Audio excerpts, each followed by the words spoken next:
Assalamualaikum warahmatullahi wabarakatuh. Kali ini saya akan menjelaskan tentang distorted model atau model terdistorsi, subbab dari mata kuliah analisis dimensi dan data eksperimen.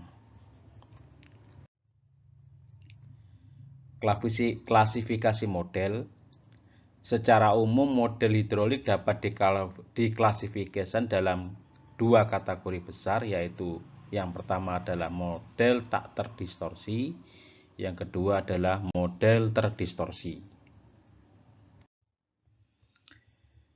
Model undistorted atau model tak terdistorsi adalah model yang tak terdistorsi secara geometris mirip dengan prototip. Ya, secara geometris mirip dengan prototip, yaitu rasio skala untuk dimensi linear yang sesuai dari model dan prototip adalah sama.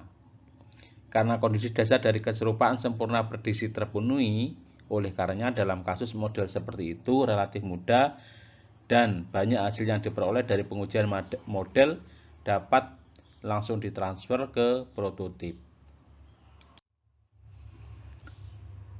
Model terdistorsi atau model distorted. Model terdistorsi adalah model di mana satu atau lebih istilah model tidak identik dengan prototip. Karena kondisi dasar keserupaan yang sempurna tidak terpenuhi, maka hasil yang diperoleh dengan bantuan model terdistorsi cenderung mengalami distorsi dan hanya memiliki nilai kualitatif. Kelanjutan dari model terdistorsi, yang mana model yang terdistorsi dapat memiliki distorsi geometris atau distorsi material atau distorsi kuantitatif hidrolik, yaitu waktu atau pelepasan atau kombinasi keduanya. Distorsi geometrik distorsi dapat berupa setiap dimensi atau konfigurasi, misalnya kemiringan yang berbeda. Kemudian distorsi dimensi yang sering diadopsi pada model driver, di mana digunakan rasio skala yang berbeda untuk kedalaman. Model dengan skala vertikal lebih besar dari skala horizontal disebut model yang dilebih-lebihkan secara vertikal atau vertically exaggerated model.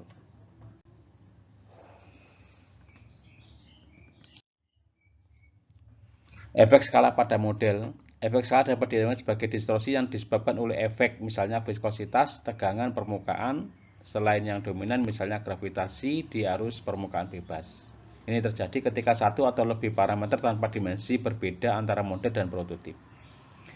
Jika kemiripan lengkap tidak terpenuhi antara model dan prototip, akan ada beberapa perbedaan antara hasil yang diperoleh dari hasil pengujian dan yang akan ditunjukkan oleh prototip setelah konstruksi.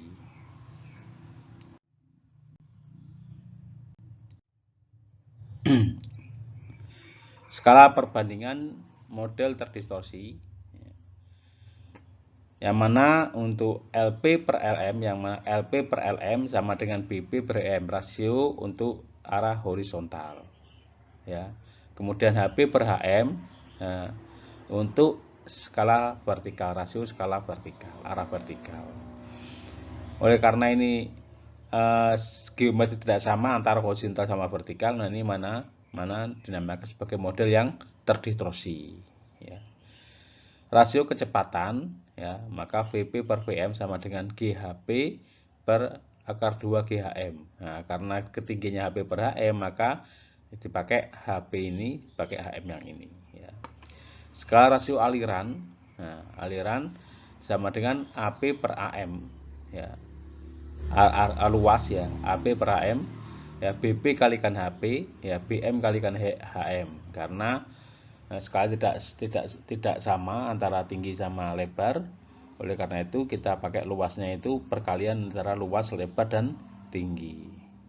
LR kalikan V. Kalau yang model yang tidak terdistorsi maka sama dengan LR kuadrat gitu aja ya. LR kuadrat, LR pangkat 2.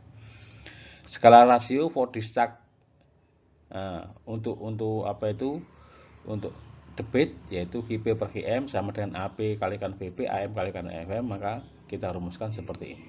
Ya, ini namanya model terdistorsi akan berimbas kepada perumusan skala antara model dengan prototip.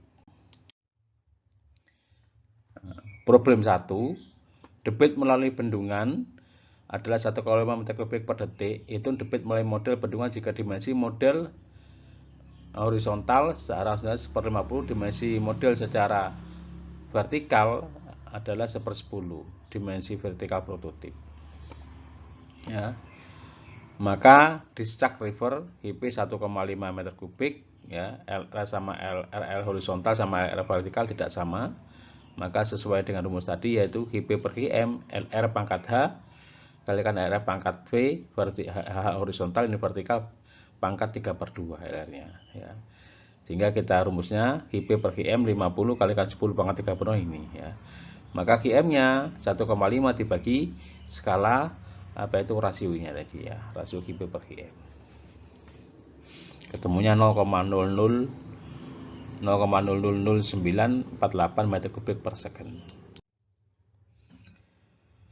Contoh yang kedua atau problem kedua, model sungai harus dibangun dengan skala vertikal 1/5 dan horizontal 1/200. Pada debit banjir rencananya 450 meter kubik per detik. Lebar dan kedalaman aliran rata-rata 60 meter dan 4,2 meter.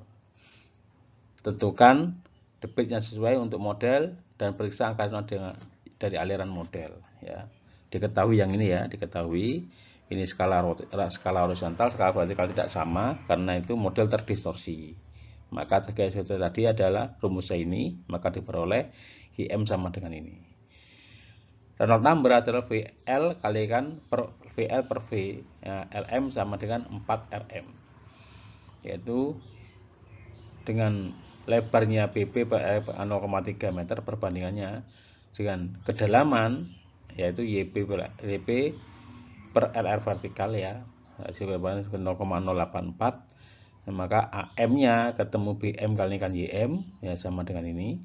Ya, PM-nya BM per plus 2 YM sama dengan 0,3 kedua 0,468. R sama dengan AM per PM sama dengan, ya, 0,000538.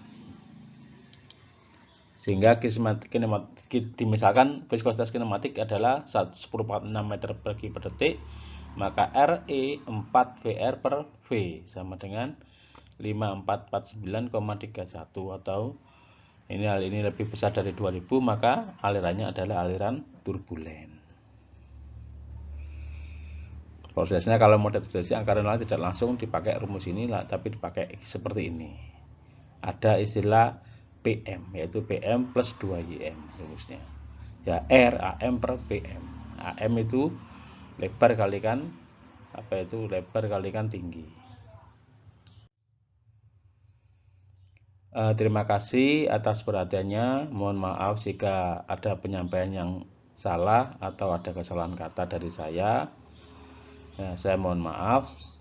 Saya tutup. Wassalamualaikum warahmatullahi wabarakatuh.